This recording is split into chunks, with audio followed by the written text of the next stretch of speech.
Hello everyone. आज है 13 अक्टूबर और नेक्स्ट वीक जो आने वाला हफ्ता है वो शेयर बाजार के लिए उतार चढ़ाव अमेरिकी चुनाव नतीजों के बाद फिर आ सकती है रैली। यानी कि आने वाला जो हफ्ता है बड़ा उतार चढ़ाव बड़ा वॉलेटाइल होने वाला है। यानी कि मार्केट सब बहुत स्पीड से चढ़ता हुआ दिखाई दे सकता है और कुछ पलों के लिए मार्केट में ज़बरदस्त प्रॉफिट बुकिंग के लिए गिरावट भी आ सकती है। यानी कि मार्केट में उतार चढ़ाव आपको अगले हफ्ते वोलेटाइल देखने को मिल सकता है। तो इंट्राडे में लोगों का स्टॉप लॉस ज़बरदस्त कटने का पूरा पूरा यहाँ पे चांसेस देखने को मिलेगा। यानी कि जिस तरफ भी लोग यहाँ पे अपनी पोजीशन बनाएंगे अगर उनके फेवर में नहीं गया तो स्टॉप लॉस तो यहाँ पे आना निश्चित लगभग लगभग तय है। क्योंकि मार्केट में वोलेटाइल रहेगा तो स्टॉप लॉस जो होगा वो तो यहाँ पे मार्केट हिट कर ही लेगा।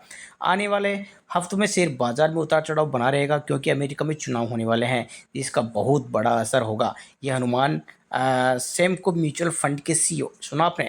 सेमको म्यूचुअल फंड के सीईओ उनका ये खुद का अनुमान है कि आने वाला जो हफ्ता है बड़ा मतलब एक कहे ना कि अब ज़बरदस्त उतार चढ़ाव का हो सकता है।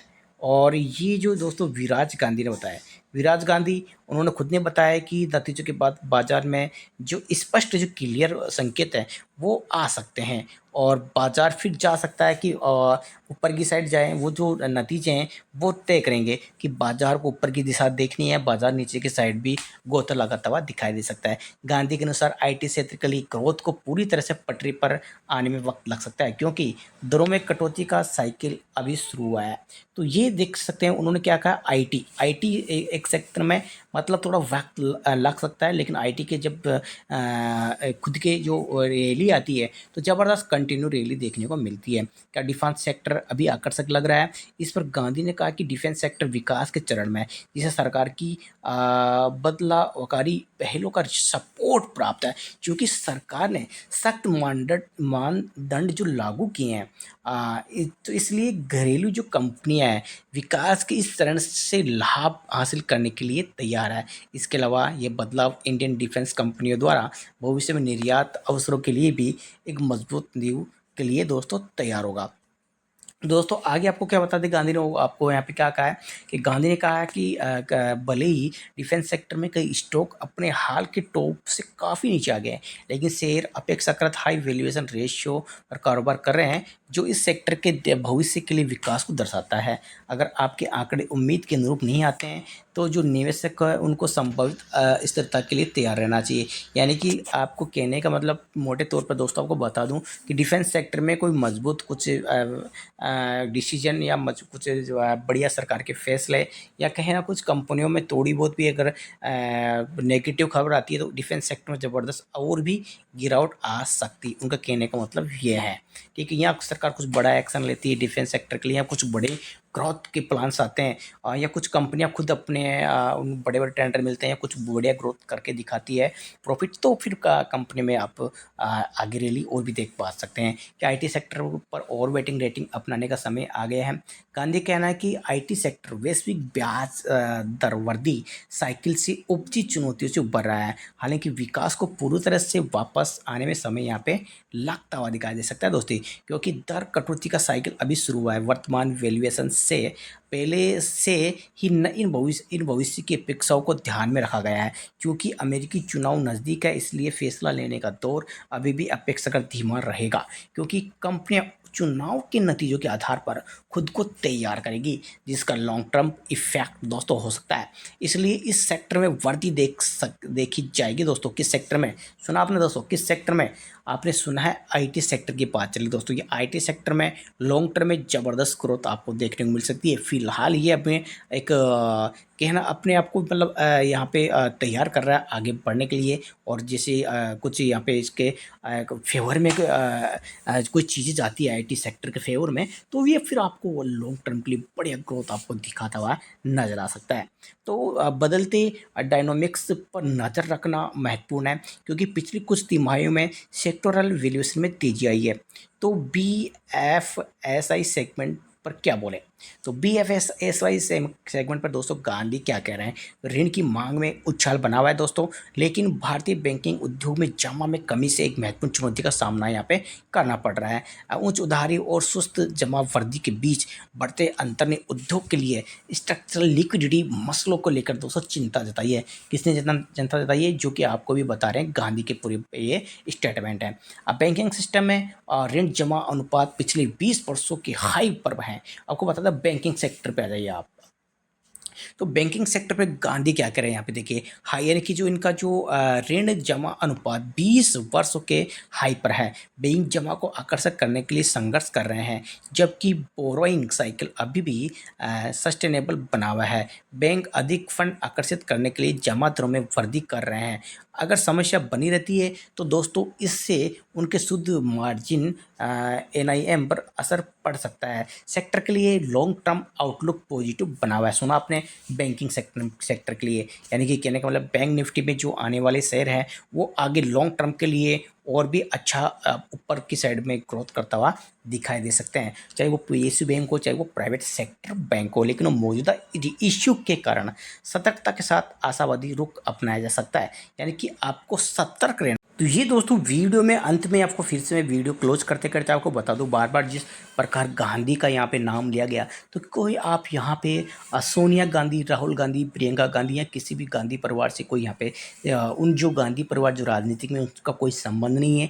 यहाँ पे जो अपन गांधी की बात कर रहे हैं, ये अनुमान सेमको म्यूचुअल फंड के CEO, सुना आपने, सेमको म्यूचुअल फंड के CEO विराज गांधी। इसलिए बार बार उनके जो गांधी का बार बार विराज जब एक बार नाम बता दिया गया, तो इस प्रकार बार बार उसके विराज गांधी, जो गांधी बार बार जो आपको बताया गया ना, वह है विराज गांधी है, जो सेमको म्यूचुअल फंड के CEO है। उनकी सारी स्टेटमेंट है, उनके आधार पर दोस्तों सारी ये वीडियो में जो भी आपको बताया गया है, अमेरिका में चुनाव होने वाले, किस प्रकार रिजल्ट आएंगे, उसके आधार पर मार्केट चलने वाला है, और IT सेक्टर में आगे ग्रोथ देखने को मिल सकती है, बैंकिंग सेक्टर में भी आगे ग्रोथ देखने को मिल सकती है। समय ज़रूर लग सकता है। अगर बैंकिंग सेक्टर में जैसे PSU बैंक है, ये PSU बैंक के बारे में उन्होंने नहीं बताया, लेकिन मैं आपको बता दूं, PSU बैंक के अंदर अब आगे रैली स्टार्ट हो सकती है, क्योंकि आपको बता दूं दोस्तों, PSU बैंक है ना दोस्तों, अब PSU बैंक जो अगर मैं कहूँ जून, जुलाई, अगस्त, सितंबर, अक्टूबर, लगभग 4 या 5 महीने हो गए PSU बैंक को चले हुए। PSU बैंक जब चले थे, जब 4 जून को जब रिजल्ट आए थे, उसके एक दिन पहले जो एग्जिट पोल आए थे ना, उसके दिन PSU बैंक ज़बरदस्त चले थे, और 8,000 पर PSU बैंक का जो इंडेक्स होता है वो उस पे था। उसके बाद 8,000 से जो इंडेक्स दूसरे दिन ही क्रैश होके आ गया था 6,400-500 पे।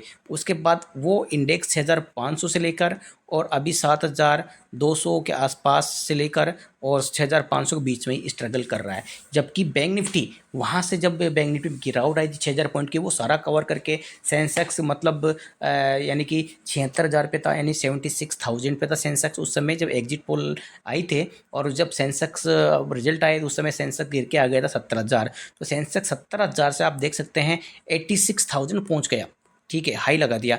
जबकि PSU बैंक देख सकते हैं जो गिरावट आई 6,500 का जो वहाँ पे जो रेट चल रहा है, वहाँ से 7,500 जा पाया। उसके बाद वापस से 6,500 पे वापस आ गया उसी के आसपास। जबकि जो सेंसेक्स है वो यानी कि 86,000 पे चला गया, और वहाँ से गिरावट के बाद में आपको पता है 82, 83 अभी भी चल रहा है, देख सकते हैं उसके आसपास अभी भी चल रहा है। तो यानी कि इस सेक्टर में, सेंसेक्स में, निफ्टी में, बैंक निफ्टी में एक रैली मिली है। जबकि PSU बैंक में, जो PSU बैंक का पब्लिक सेक्टर जो बैंक है, उनमें रैली नहीं मिली है। इन बैंकों में मोस्टली आपको पता है सरकारी जो बैंक आते हैं, आपको पता है पब्लिक सेक्टर बैंक सरकारी बैंक ही है, तो उनके अंदर SBI है, आप देखिए इसमें रैली भी बाकी है। आपकी इसके अंदर BOB, बैंक ऑफ बड़ौदा, इसमें भी ज़बरदस्त रैली भी बाकी आने वाली है। इसके अलावा PNB में ज़बरदस्त, यहाँ पे लॉन्ग टर्म में देखें तो इसमें 100% के रिटर्न, और यहाँ पे PNB बैंक आपको दे सकता है। अभी 100 रुपये के आसपास मिल रहा है, आने वाले 1-2 साल के अंदर ये 200 रुपये भी आपको क्रॉस करता दिखाई देगा PSU बैंक, ऐसा मेरा मानना है, मेरे विचार है, आपके अलग विचार हो सकते हैं, ठीक है। जबकि और कम समय में ये आपको जब 40 से 50% तो रिटर्न निकाल के दे ही सकता है, ऐसा मेरा खुद के विचार है, मैं तो खुद का ओपिनियन है। आपके अलग हो सकते हैं, क्योंकि मेरी टेक्निकल जो एनालिसिस की है उसमें संकेत मिल रहा है कि पीएसयू बैंक में अब यहाँ पे रैली ब्रेकआउट यहाँ पे हो सकता है।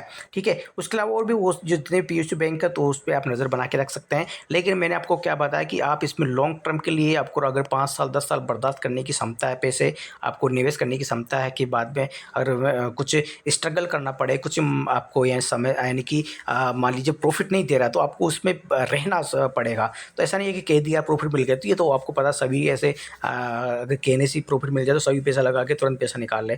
तो मतलब कहना का मतलब उसमें समस्या का सामना भी करना पड़ता है। कई बार तो ऐसा होता है कि पैसा 4-4 साल के लिए अटक जाता है। जैसे कि आपने देखा होगा यस बैंक, देख सकते हैं कितना टॉप का बैंक था और आप देख सकते हैं 400 रुपये से अटक कर अभी 20 रुपये के आसपास आ गया, अटका पड़ा है। अब 20 रुपये, 25 रुपये, 15 रुपये, 15 रुपये से लेकर 25 रुपये के बीच में इसने 5 साल गुजार दिए। सुना आपने, 5 साल गुजार दिए। भाई साहब, लोग जो 400 लेके बैठे, मान लीजिए एवरेज भी कर लिया होगा तो 100 रुपये का भी एवरेज उनका आया होगा। करते करते करते करते करते जो नए नए लिए ना, मैं बात करूँ जिन्होंने 400 पे खरीदा है, अगर वो खरीदते खरीदते 100 रुपये का उनका अभी भी एवरेज पड़ा है, वो अपनी 100 रुपये की प्राइस पे निकलने के लिए भी अभी भी उनको कितना वेट करना पड़ रहा है बराबर पे निकलने के लिए भी। जबकि जो लोग नीचे लेके बैठे हैं 20 रुपये 25 रुपये, उनको प्रॉफिट कमाने के लिए भी उनको भी वेट करना पड़ रहा है। सुना आपने। और जो 10-20 रुपये की रेट पे लेके बैठे 15 रुपये की, उन्होंने प्रॉफिट हो रहा है, लेकिन वो लोग बड़े प्रॉफिट के लिए उनको भी अभी वेट करना पड़ रहा है। छोटे प्रॉफिट उन्हें भले ही बुक कर लिया होगा, लेकिन बड़ा प्रॉफिट जो मल्टीबैगर स्टॉक है बनने के लिए ये तैयार होगा और आगे हो सकता है। तो ये मल्टीबैगर ये स्टॉक बन के निकले जब पूरी सारी पोजीशन यहाँ पे हल्की हो जाएगी। जैसे कि पीसी ज्वेलर में आपने देखा 600 रुपये का स्टॉक था पीसी ज्वेलर, और वो गिर कर 7 रुपये आ गया था, मात्र 7 रुपये। लेकिन मैंने अभी देखा उसमें जो पीसी ज्वेलर की जो रफ्तार है, आपको पता है अभी 150 प्लस चला गया वो। लेकिन उसने किस प्रकार से लोगों को आउट किए, आपने देखा होगा। 7 रुपये से वो चला गया था सीधा ही 100 रुपये। अब 100 रुपये ज़्यादा लोग वहाँ पे उसको वापस से पकड़ने लग गए कि यार 100 रुपये चला गया, अब तो उसमें कुछ नहीं है और ये बहुत ऊपर चला जाएगा, 600 चला है। 100 से गिर कर वो तुरंत ही आ गया है 25 रुपये। तो लोगों को इतनी डर हो गया कि 25 से अभी कहीं नहीं जाएगा, नीचे आने वाला है, 7 रुपये आ जाएगा और ये वापस 100 नहीं जाएगा, कभी नहीं जाएगा। अगर इसको 100 जाना था तो ज़्यादा ज़्यादा 70 टूटता, इतना ही टूटता ये, बाकी 25 थोड़ी ना आता। तो ये 25 रुपये आ गया और 25 रुपये से देख किस प्रकार लोगों की पोजीशन हल्की करके, और भाई साहब 25 रुपये से 150 रुपये देख सकते हैं किस प्रकार समय लेके जरूर गया है। लेकिन जब ये चला तो कम ही समय के अंदर 2-3 महीने के अंदर ही यहाँ पे 25-40 रुपये की रेंज से 150 रुपये की रेंज इसने पार कर ली। तो इतना मतलब ये अब इसमें